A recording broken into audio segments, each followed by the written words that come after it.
ایمان کو تازہ رکھنے کے لیے نماز دن میں 5 مرتبہ اپنے مصروفیات سے نکلو. صبح کی نیند بڑی سہانی ہوتی ہے، اسے توڑ کر اٹھو اور اٹھو اللہ کے حضور میں حاضر ہو، کھڑے ہو جاؤ، وضو کرو، کھڑے ہو جاؤ، نماز پڑھو، اللہ سے اپنا عہد جو ہے تازہ کرو.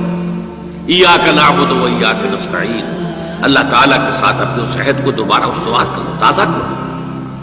بڑا پیارا شعر ہے حفیظ جالندری کا کہ سرکشی نے کر دیے دھندلے نقوش بندگی، آؤ سجدے میں گریں لوح جبیں تازہ کریں.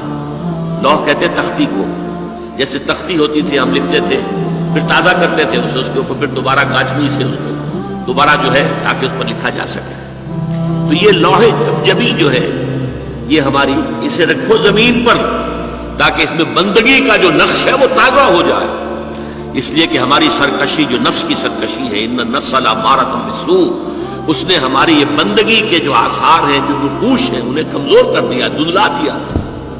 تو نماز ایک ستون ہے، اور یہ جان لیجئے کہ اسلامی معاشرے کے اندر اس کی تنظیم، اس کی آرگنائزیشن کے لیے یہ یوں سمجھیے رکن رکین ہے، یہ عمود ہے، یہ سب سے بڑا جو ہے بنیاد ہے. اب آپ کو معلوم ہے کہ اسلامی معاشرے میں ایک فرد ہے مسلمان، اس کی زندگی بھی اگر وہ نمازی ہے اور نماز کا حق ادا کرتا ہے، اس کی زندگی گویا کہ نماز کے گرد گھومتی ہے. اس کا سارا نظام الاوقات جو ہے نماز کے حوالے سے طے ہوگا. فلاں کام کرنا، اچھا بھائی عصر کی نماز کے بعد. وہ کوئی ایسی اپائنٹمنٹ نہیں کر سکتا کہ جس میں عصر کی جماعت جو ہے اس کا معاملہ جو ہے وہ خطرے میں پڑ جائے.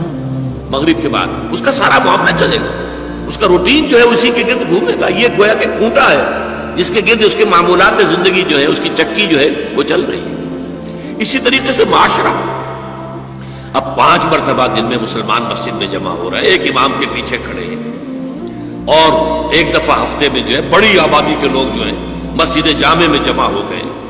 یہ اسلامی معاشرے کی ایک تنظیم ہے.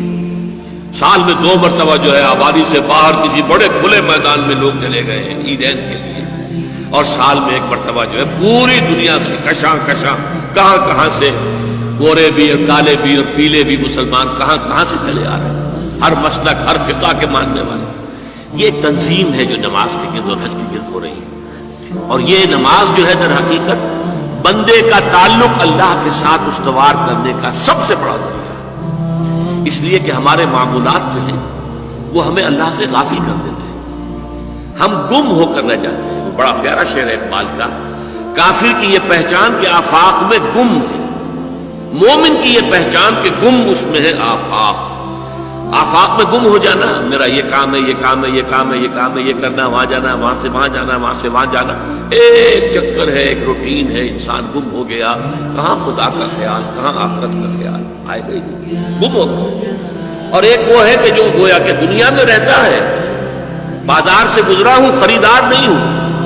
دنیا میں رہو اور دنیا میں گم نہ ہو جاؤ، بلکہ دنیا تمہارے اندر آ جائے، تمہارے قابو میں آ جائے، تمہارے تابع ہو جائے، تمہارے سارے معمولات تمہارے اپنے فیصلے کے، تمہاری خودی کے تابع ہو جائے. یہ کیفیت ہے در حقیقت کی جو مطلوب ہے.